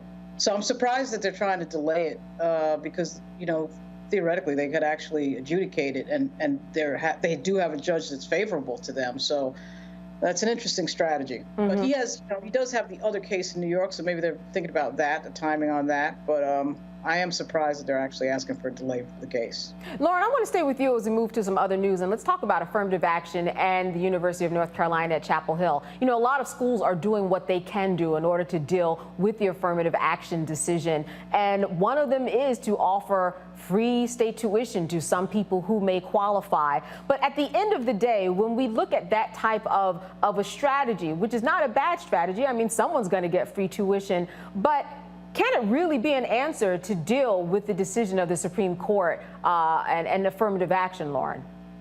Yeah, it absolutely could be an answer. The schools can do whatever the schools want to do, as long as they don't violate the letter of what the court said. Now, doesn't necessarily state plainly that race cannot be considered.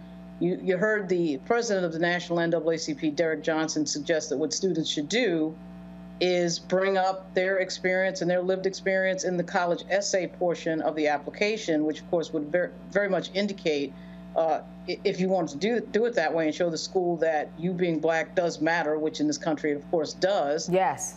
The school will pick who they want to pick. I suspect Harvard in particular, some of these Ivy League schools, are not going to pay any attention to what just happened. I mean, we're going to have to see. Obviously, time will tell. Right. But they pick who they want to pick to come to their school. They don't care about what Stephen Miller says or any of these other people. They are going to pick the student body that they want to have. That's always been the case. The other thing, the other backdrop to that is, you know, this idea, there's this idea in the heads of racists like Stephen Miller that these campuses are overrun with Black people. Oh, no, they're not. And a few people put out the stats on that. And for a lot of these Ivy League schools, you know, the Black population on the campus is under 6 and 7%. We're 14% of the population. So, but I think that a lot of these schools do want the diversity. As Roland said last night, we bring the sexy, we bring the action, we bring the culture, we bring the excitement. And these schools know it. And that's why they're picking certain students. So I don't think that's going to change at all. Oh, Randy, I'm so interested in hearing what you have to say as a DEI disruptor. What is it that you think about this plan, and especially how schools can deal with this affirmative action decision? You know, of course, I'm always happy to hear that they're offering education to those who may have more challenges receiving it, but it doesn't solve the problem as far as African Americans with this affirmative action decision have essentially blocked us. Because one thing it just suggests is that only Black people are poor, or, you know, living under minimum wage, which we know that is not the case, right? Only Black people make under $80,000 per year in a household. And so, and it also, it penalizes any middle class Black person. They will not be helped by this rule whatsoever. But I do agree that and I hope that schools will act as they want to act. If they are dedicated to ensuring that they have a diverse student population, and that they want to ensure that they have Black students on the campus at better numbers than we're really seeing, because, you know, it's true. There are not a lot of us at these colleges. They will defy and say, we are going to admit who we want to admit, and we are willing to fight the cases one by one should we in any way be penalized. That's what I'm hoping that we see. But California tried the same thing, where they said, okay, we're going to go by, you know, people's look at socioeconomics. Yes. And it has helped. It has helped, you know, because we stopped with affirmative action in California back in, was that 1996, I believe. It has helped, but there's a big gap. I mean, there's a big gap there, and particularly when you're dealing with white people who know the system. What a lot of white people did when they were looking at socioeconomics and family household income, they emancipated their children, right? and put it on that they were looking at the students' then income and not at the family household income. So, it's just going to be a lot of, twists and turns. So hopefully this whole thing works out. But I'm hoping what we see from the universities is a real dedication, and they will stick to their claims of wanting Black students on campus, and they will defy. And they will just go ahead and consider race. I think they're going to have to be honest about considering race. Yeah, exactly. Because there are a lot of workarounds, but those workarounds are for everybody to work around. So that doesn't necessarily mean that it's going to equal the results of what affirmative action was. All right, we're going to get into more of these hot topics. You're watching Roland Martin Unfiltered on the Black Star Network, and we'll be right back.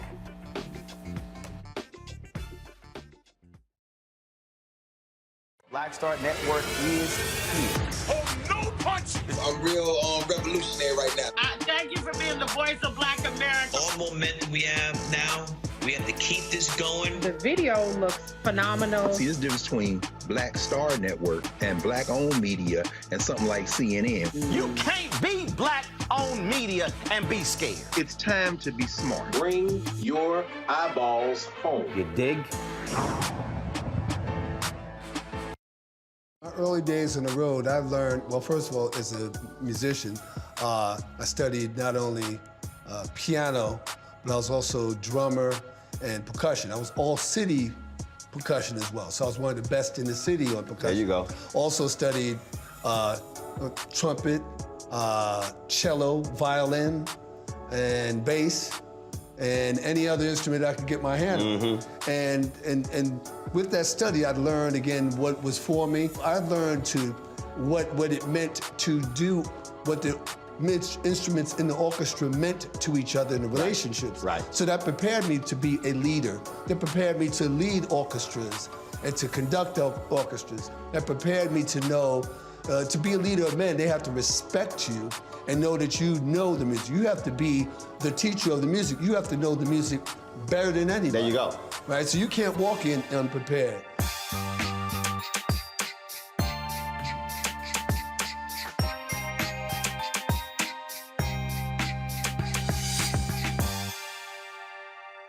Hatred on the streets, a horrific scene, a white nationalist rally that descended into deadly violence. White people are losing their damn minds. As an angry pro-Trump mob storms the U.S. Capitol, we've seen shooting. We're about to see the rise of what I call white minority resistance. We have seen white folks in this country who simply cannot tolerate Black folks voting. I think what we're seeing is the inevitable result of violent denial. This is part of American history. Every time that people of color have made progress, whether real or symbolic, there has been what Carol Anderson at Emory University calls white rage as a backlash. This is the rise of the Proud Boys and the Boogaloo Boys. America, there's going to be more of this. Here's all the Proud Boys, guys. This country is getting increasingly racist in its behaviors and its attitudes because of the fear of white people. The fear that they're taking our jobs, they're taking our resources, they're taking our women. This is white fear.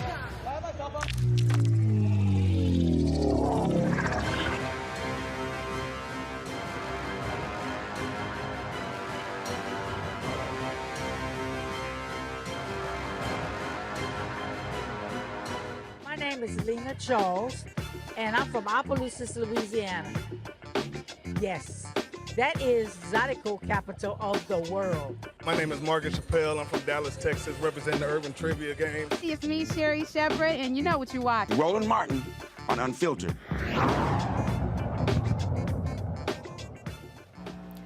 The Republican Party selects a date for the highly anticipated 2024 presidential caucus. The Iowa GOP State Central Committee voted unanimously to hold the caucus on January 15, 2024, which falls on Martin Luther King Jr. Day. This decision is a major departure from the time of the past 3 caucuses and could have far-reaching implications for both parties. Now, Iowa Republican Party Chairman Jeff Kaufman said they see holding the caucus on Martin Luther King Jr. Day as a way to honor the legacy of the civil rights icon. This decision was made in response to the Democratic National Committee's plans to shake up the nominating calendar and potentially remove Iowa from its premier position. Now, Iowa Democratic Chair Rita Hart says the date for the caucus was selected without their input. But the Democrats are now proposing to hold their caucus on the same day. They also want to allow participants to vote for the presidential candidate through mail-in ballots. Iowa Republicans passed a bill prohibiting mail-in participation for their first-in-the-nation caucus. The difference in approaches between the two parties raises questions about the potential legality of the Democrats' plan and how the DNC will receive a January 15th Democratic caucus and even New Hampshire. The clash over the Iowa caucus dates could disrupt both parties and the voters. Now, let's move on to a Senate announcement. Speaking of voting, actor Hill Harper, known for his roles in The Good Doctor and as host of HLN's primetime series How It Really Happened, wants Michiganders' votes to be their next senator. He released this video announcing his candidacy. Dear Pierce, I'm recording this video for you because I'm about to make a big announcement. And it's going to be tough for us. You know, I'm not going to be able to tuck you in every night or do our nighttime prayers together. But these are sacrifices so many hardworking families have to make every single day. Fighting for what you believe in is hard enough, but it's worth doing when you found something that makes your heart beat faster. And for me, it's you. Yeah, I've started a nonprofit, owned a small business in Detroit, even beat cancer. Served on President Obama's cancer panel, earned Ivy League degrees, and written best-selling books. But for me, adopting you is the greatest thing I've done in my life. You see, the world you're growing up in doesn't feel like it's getting any better. It's more divisive and more dangerous. And you told me that you were afraid to go to school because of shootings. It's not freedom. Our economy works for the richest, while the most vulnerable have to work even harder than ever to keep up. That's not freedom. At the core of so much of this are too many politicians in office that don't really care about people. You see, what I learned on my grandfather's farm growing up is that when you plant something in good soil, you get something much better in return. That's why I'm raising you in Michigan. A community where people are kind, work hard, and believe the future is worth fighting for. Because every child in every neighborhood, in every town across Michigan deserves the freedom to flourish. I believe our government should work for the people, be a force for good, and protect our freedoms. And that won't happen if we keep electing the same type of people to office. That's why I'm running for the United States Senate, to represent Michigan. I love you, son, and I hope to make you proud.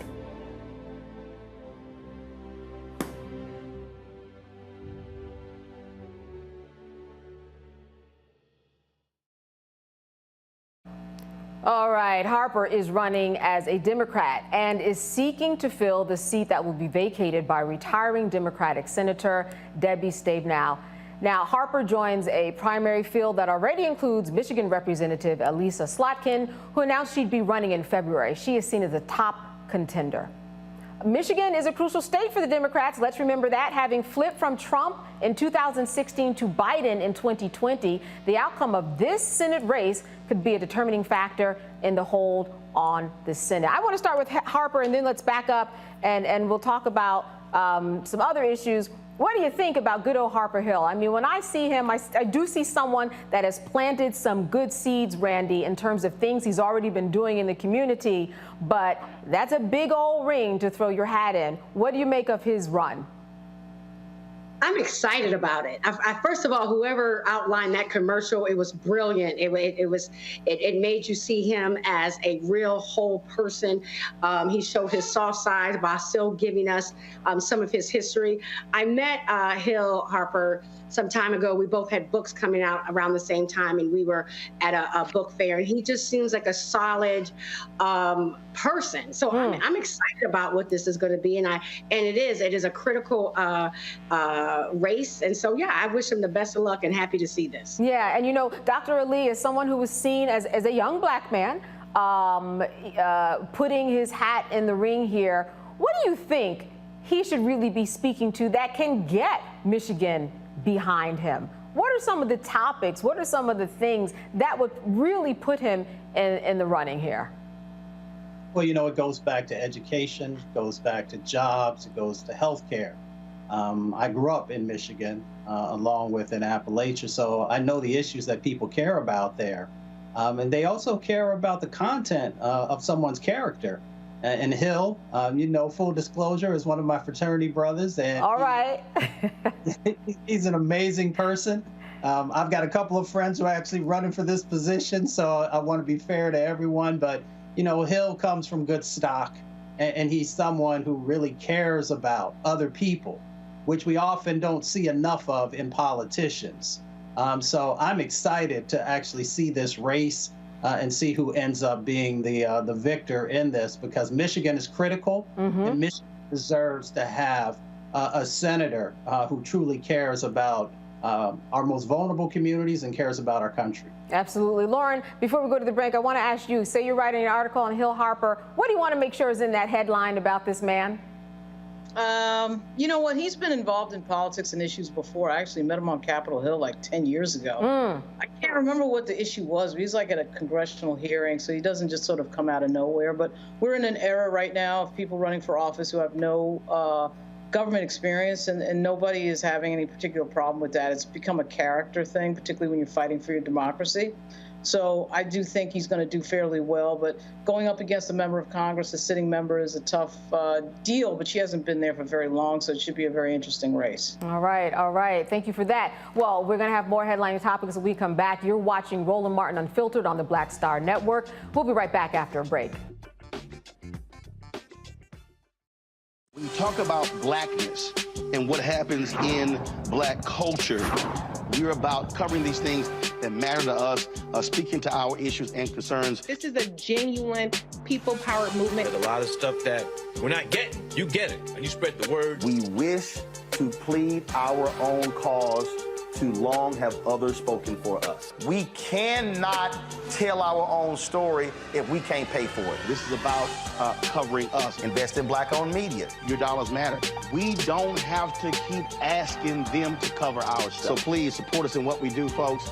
We want to hit 2,000 people, $50 this month, raise $100,000. We're behind 100,000, so we want to hit that. Y'all money makes this possible.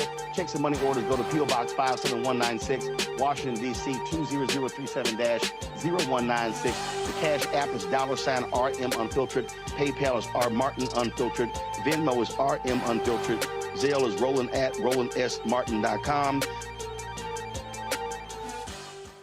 Up next on The Frequency with me, Dee Barnes. She's known as the Angela Davis of hip-hop. Monet Smith, better known as Medusa, the gangsta goddess, the undisputed queen of West Coast underground hip-hop. Pop locking is really what indoctrinated me in hip-hop. I don't even think I realized it was hip-hop at that time. Right. It was a happening.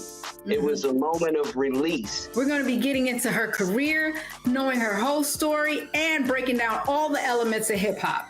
This week on The Frequency, only on the Black Star Network. Hey, it's John Murray, the executive producer of the new Sherry Shepherd Talk Show. You're watching Roland Martin Unfiltered.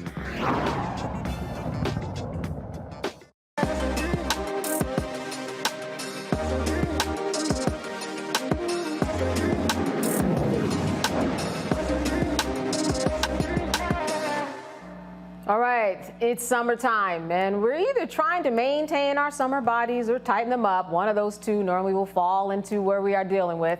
As we work out, we've got to be careful to prevent those injuries. With that in mind, there's one trainer who invented some fitness equipment uniquely designed, he says, to develop and strengthen the total body while targeting the core and the chest. The Core Champion Push-Up Bar is an all-in-one bar that can increase metabolic and core strength using our body weight. E. Earl Jenkins, he's a certified fitness specialist, and he is the Core Push-Up Bar inventor. He joins us from Columbus, New Jersey, my home state. It is so good to see you. How are you doing today? to be here. Glad to be here. Thank you for having me. All right. You know, I want to know a little bit about how you got your ring in the market, because this is a market that is highly populated with equipment. Whether you're watching YouTube or, you know, Shark Tank, somebody is always pitching something new by way of equipment. What does your equipment do? It pretty much allows a person to use the body to develop their core, the body weight to develop their core, which is the plumb line of the body between the bottom or the legs and the upper body. So the device is designed to create a proprioceptive environment, which is an unstable environment, and uses the body or the core to balance the body, that forces the intrinsic muscle to be strengthened while doing resistance training.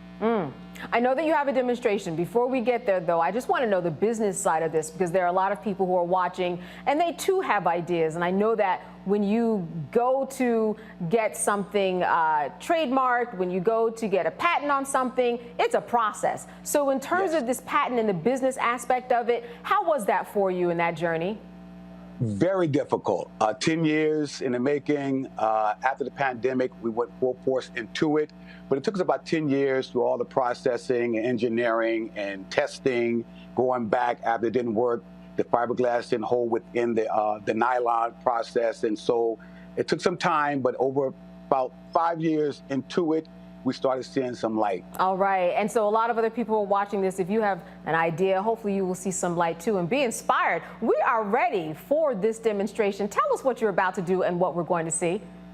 Well, what I'm going to do is something that we created called Fit in 15, meaning that we're going to do a metabolic training, get the heart rate up, and do some resistance training, as well as a plyometric training that's going to help us get the body in a position where we can get a full workout in just 15 minutes. 15 minutes. A lot of people don't want to go to the gym because of time, but this design is to help you get a 15-minute workout in just 15 minutes. Just very quickly. All right. Let me see if I can get here. So 15 minutes, right? What we do is we go here, right? That's for the back. Boom. Anterior raises. You do that for a amount of seconds. Then you go to the curl. Then you go for the shoulders. And so is the weight on that, can that be changed? 12.5 pounds, 36 inches, 9 inches wide. They go hold up to 300 pounds of weight. So when you're doing your push-ups, you're doing your squats on it, you can really get a good workout with it. And I want to close this out by saying this, that I understand that a lot of people, gyms, different places across the country, they have taken to this, they love it. Can you let us know if this is someone who is a beginner, or do we have to look like you? E. Jenkins, do we have to look like you? No, it's on all levels. You have different cycles, 1, 2, 3, 4 on our website, and it shows you on all different types of levels you can get fit. Everybody can use it. Kids, adults, sedentary people, workout folk who work out a lot. It's for everyone. All right. I love exploring new businesses that are out there. So I want to make sure that we go to our panel. If you have any questions that even have to do with the business side or what this is he is actually physically doing, I want to start with you, with Dr. Ali. A question for E. Jenkins. Yeah, Brother Jenkins, congratulations. What inspired you on your fitness journey? A lot of people want to know that. Well, I've worked out all my life. You know, I'm 60 now. I've been working out since high school. And I wrestled in high school. I'm a black belt karate expert. And I do different types of exercise. And I've always been a part of fitness in my life. Fitness has always been a part of my life. But after the pandemic, I really got heavy into it, because I noticed even in the Episcopacy or the church, a lot of people were prayed up, but they were dying because of a lack of fitness, a lack of education. So that really pumped me after 10 years taking that break during that time. After the pandemic, I really jumped into it and really finished it out, because a lot of our people were dying because of a lack of education when it comes to physicality. Spiritually, good, but physicality, no. They were losing it. So it inspired me to really get involved. A lot of stuff happened during the pandemic. How about that? Lauren, I want to go to you. Great idea. Really great idea. Does that come with a case? I just wonder, it's coming with a case because it looks like something to be very easy to travel with. Yes, it does come with a case. It comes with bands for more resistance. For those of you that want to develop what they call hypertrophy, more muscle, instead of just getting the air intake up stronger. So it comes with resistant bands up to 50 pounds, 10 pounds up to 50 pounds. But it also has a case and some other devices that come with it. Very nice. Yeah, indeed. Randy. Well, congratulations. This looks fantastic. I was wondering, you mentioned a website. So there's a place that we could go and see which exercises to do? Yes. Because I'm the type of person, you need to babysit me a little bit. So there's right. I can go and follow along? Yes. CoreChampion.com. CoreChampion.com. Fantastic. All right. And how much does this run? This $169 at the moment. Okay. And it's the special edition because we had the hand grip. We have another edition coming out, but this one has this hand grip. The other bar won't have the grip. You will have to purchase the grip, but this one comes with the grip. We have a few left, so get it now. All right. I love a before and after.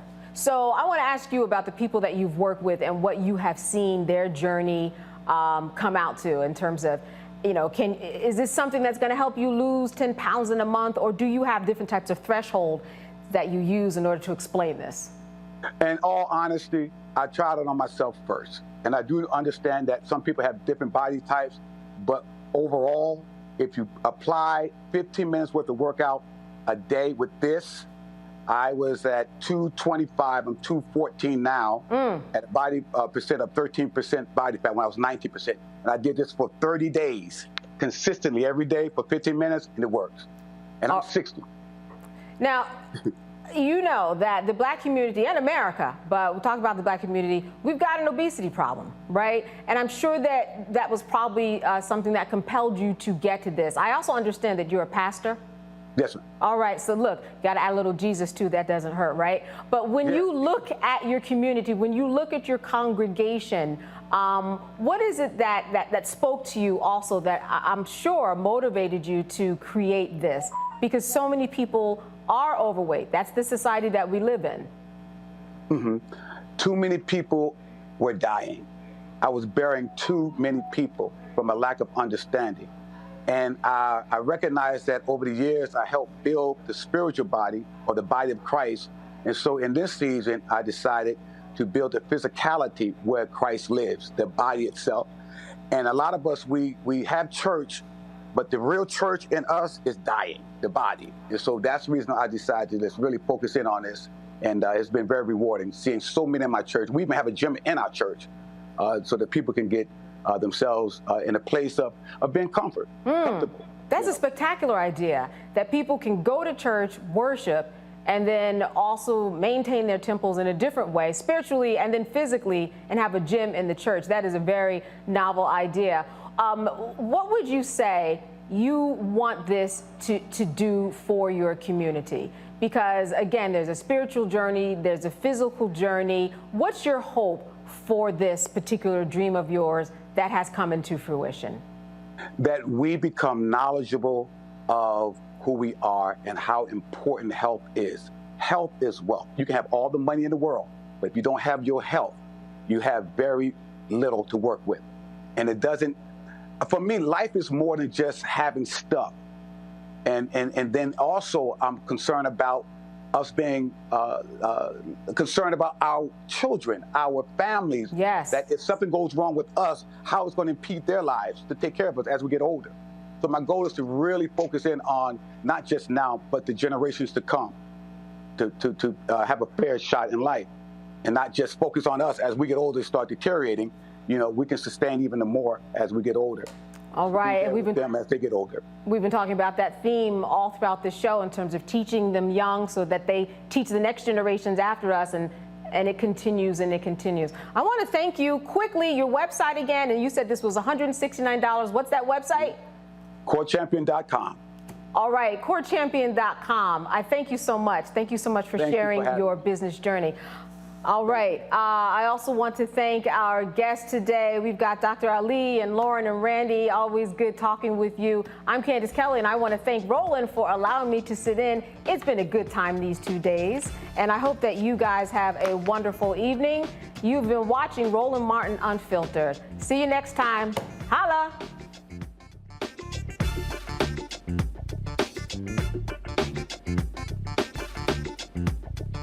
Folks, Black Star Network is here. Hold no punches. I'm real revolutionary right now. Support this man, Black Media. He makes sure that our stories are told. Thank you for being the voice of Black America, Roland. Stay black. I love y'all. All momentum we have now, we have to keep this going. The video looks phenomenal. See, there's a difference between Black Star Network and Black-owned media and something like CNN. You can't be Black-owned media and be scared. It's time to be smart. Bring your eyeballs home. You dig? Pull up a chair. Take your seat. The Black Tape with me, Dr. Greg Carr, here on the Black Star Network. Every week, we'll take a deeper dive into the world we're living in. Join the conversation only on the Black Star Network. Hi, I'm Dr. Jackie Hood Martin, and I have a question for you. Ever feel as if your life is teetering and the weight and pressure of the world is consistently on your shoulders? Well, let me tell you, living a balanced life isn't easy. Join me each Tuesday on Black Star Network for a Balanced Life with Dr. Jackie. We're all impacted by the culture, whether we know it or not. From politics to music and entertainment, it's a huge part of our lives, and we're going to talk about it every day right here on The Culture with me, Faraji Muhammad, only on the Black Star Network. I'm Deborah Owens, America's Wealth Coach, and my new show, Get Wealthy, focuses on the things that your financial advisor and bank isn't telling you, but you absolutely need to know. So watch Get Wealthy on the Black Star Network.